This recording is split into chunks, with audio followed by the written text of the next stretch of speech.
A consumer alert, the personal information of millions of Americans now into the hands of a hacker. Yes, credit card giant Capital One says it discovered the breach earlier this month and fixed it immediately.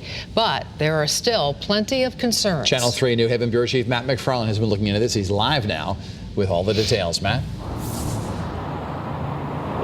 Well, Dennis and Denise, the FBI arrested this hacker, but if you have a Capital One credit card or apply for one, there is a chance that your personal information has been compromised, and Connecticut's Attorney General says his office is now looking into this.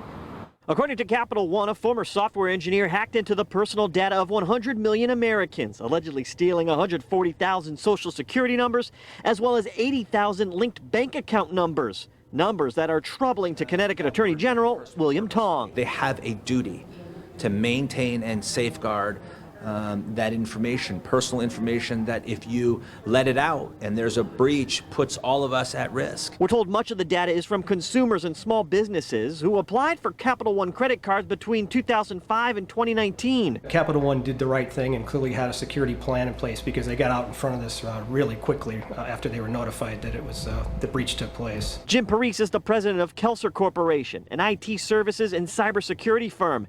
And while Capital One doesn't believe any of the hacked info was used for fraud, it is offering free credit monitoring services. You definitely want to take advantage of the credit monitoring that they're going to be offering and the identity protection. But something that a lot of folks don't do, they should consider, is putting a freeze on their credit with the 3 credit reporting agencies. In a statement, Capital One's chairman and CEO says, "While I'm grateful that the perpetrator has been caught, I'm deeply sorry for what has happened. I sincerely apologize for the understandable worry this incident must be causing those affected, and I am committed to making it right." We saw that in the Equifax case. Connecticut was a co-leader among the states and the multi-state coalition in getting the largest ever settlement for a data breach in history. All told, close to $700 million. We're now investigating what happened with Capital One and determining what action we can take and what we need to take to protect Connecticut consumers. Again, Capital One says it will be reaching out to those impacted, offering free credit monitoring and identity protection services.